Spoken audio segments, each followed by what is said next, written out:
mikir masalah, mau tidur marah-marah, mau tidur buruk sangka, mau tidur mikir utang, mau tidur mikir masa depan. Belum punya rumah, belum punya motor, belum punya usaha, utang banyak. Masya Allah. Piye lho iki ya? Kok sak maunya dewe? Mau tidur itu pikirkan, besok saya bangun atau enggak. Kalau enggak, saya siapkan terbaik malam ini. Saya ibadah, saya berserah diri kepadamu, ya Allah. Besok saya berserah diri kepadamu. Kalau kita berserah diri kepada Tuhan, maka Tuhan mempersiapkan yang terbaik untuk hambanya. Ketika kita mau tidur, sama saja kita mau kembali kepada Tuhan. Ketika mau kembali, ini wujud kita seperti apa? Itu loh rahasianya. Kalau kita mau tidur, kita mikir masalah dunia, kita tidurnya seperti kambing. Berarti tidurnya bernilai ibadah atau enggak? Enggak ada nilainya. Oh, yang dipikirkan dunia terus. Allah itu kan berfirman di kitab suci Al-Quran. Maka kita punya rukun iman, harus beriman kepada kitab suci Kenapa manusia tidak beriman? Gak ada yang beriman. Firmannya Allah gak ada yang percaya manusia ini. Rezeki Allah menjamin. Jangankan manusia, cicak itu dijamin rezekinya, nggak bisa terbang. Maka yang dimakan itu yang terbang. Lah, manusia punya kesempurnaannya. Lah kok masih ketakutan itu loh. Berarti apa? Setiap hari manusia hidup meragukan kekuasaan Tuhan. Maka jangan salah. Kalau hidup kita makin susah, makin sengsara.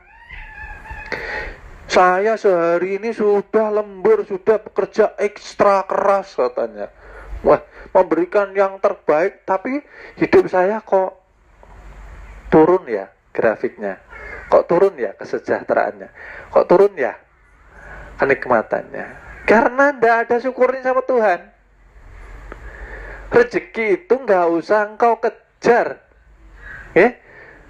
Kalau jatah kita 50%, sampai mau minta 100%, jungkir balik, rugi ndak ibadah, jauh sama Tuhan, mendapat murkanya Tuhan, tetap dapatnya 50%. Rugi kah? Untung? Rugi. Coba berpikir, kalau mau tidur itu makanya buka Al-Quran. Dengan membuka Al-Quran, baca Al-Quran, sama kita berkomunikasi dengan Tuhan kita. Quran tuh dibuka. Masalah apa kita di dunia? Jawabannya di Al-Quran semua ada. Maka hidup harus dengan aturan tuh. Kalau keluar dari Al-Quran pasti susah. Hidup sudah dijamin masih kalang kabut. Pikiran ini saya kasih tahu Bapak Ibu, dia mempunyai kekuatan superpower. Pikiran kan ada dua, pikiran zahir dan pikiran Pikiran zahir dan batin kalau ketemu di alam bawah sadar, disitulah keajaiban Tuhan muncul. Gitu loh. Karena kita tidak pernah mengaktifkan pikiran bawah sadar kita. Ketika mau tidur, menunggu capek, menunggu ngantuk, langsung lelap. Nggak pernah mikirkan mau tidur tuh. Coba, mau tidur tuh iringi dengan zikir, iringi dengan sholawat, iringi dengan sholatul daim. Jadi detik-detik gelombang yang tadinya kencang, gelombang kencang itu ketika manusia terjaga sampai ngantuk. Kalau ngantuk tuh gelombang manusia sudah mulai tenang. Seperti garis itu sudah mau lurus mengombak pelan. Itu mau tidur sudah. Kalau kita isi dengan zikrullah, sholawat, disitulah dikatakan istirahat kita menjadi ibadah. Lama-lama kita akan terjaga di dalam tidur kita. Banyak manusia tidak sadar toh. Kenapa hidupnya hancur, hidupnya susah, hidupnya sulit. Manusia itu sendiri yang membuat sulit kehidupannya. Itu tadi rahasianya. Ketika mau tidur, jangan bawa masalah. Siap? Mau tidur, bawalah Tuhan. Kalau kita bukan bertemu dengan masalah kalau mau tidur. Ada yang mau tidur dikejar-kejar debt collector. Mau tidur dikejar-kejar penagih utang ada? Dah. Kita tidur mau menghadap Tuhan, maka persiapkan diri kita.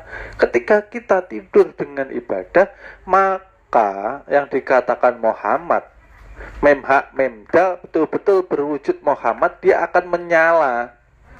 Dan ketika menyala inilah nanti kita mendapat pencerahan-pencerahan dari Tuhan. Kalau engkau berserah diri, maka engkau akan dituntun hidupmu, diatur hidupmu. Manusia ini melebihi batas. Pengennya dia yang mengatur kehidupannya. Saya mau punya tabungan cukup.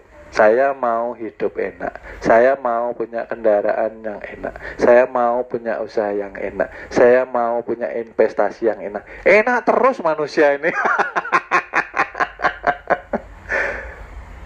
Tapi tidak mengerti kenapa Tuhan selalu tidak memberikan, terkadang tidak sesuai dengan keinginan kita. Karena manusia ini sifatnya banyak yang lupa. Dengan lupa dia kubur. Setelah kubur dia banyak maksiat kepada Tuhan.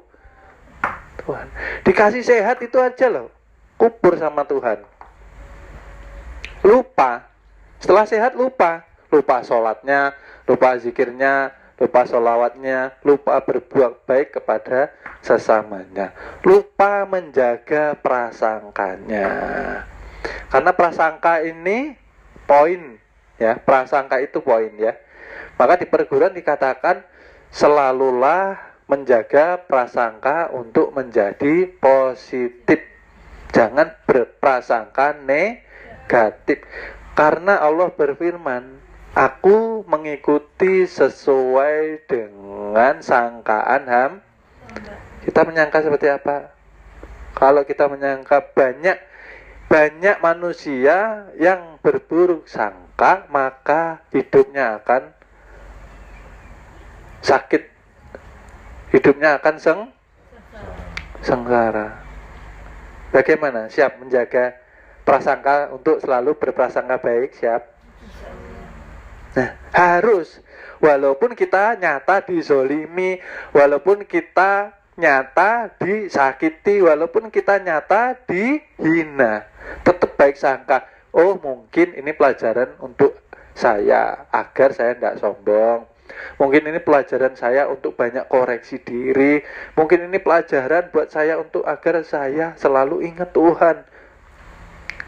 Saya harus baik dan saya harus terus menjaga kualitas prasangka saya. Karena prasangka itu yang akan menjadi kenyataan di dalam kehidupan kita. Ingat loh, prasangka itu senjata loh ya. Prasangka itu kan yang dikatakan kun, yang tanpa diucap. Pernah berprasangka, mudah-mudahan hari ini ada yang mengantari saya mangga. Tiba-tiba entah itu sehari, 2 hari, seminggu atau sebulan ada yang mengantari. Pernah seperti itu? Nah, itu artinya apa? Kita terkoneksi kepada seluruh alam semesta, termasuk seluruh manusia. Ketika kita memancarkan energi yang positif, maka imbal balik energi itu akan kembali ke dalam diri kita, gitu loh. Maka murid-murid saya tekankan untuk selalu berprasangka baik. Siapapun itu, entah itu ibu-ibu, adik-adik, bapak-bapak, nggih. Biarkan aja. Guru, saya ini kayak apa ya?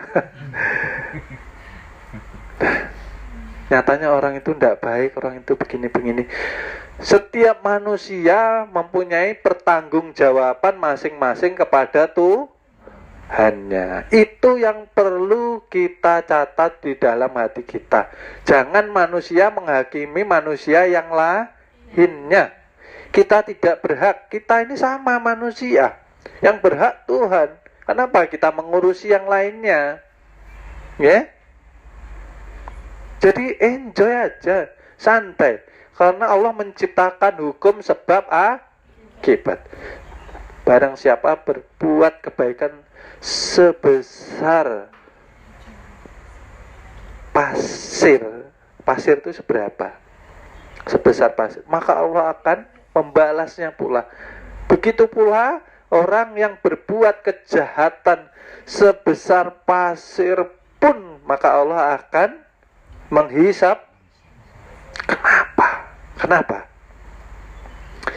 Sudah saya katakan. Tolong pahami.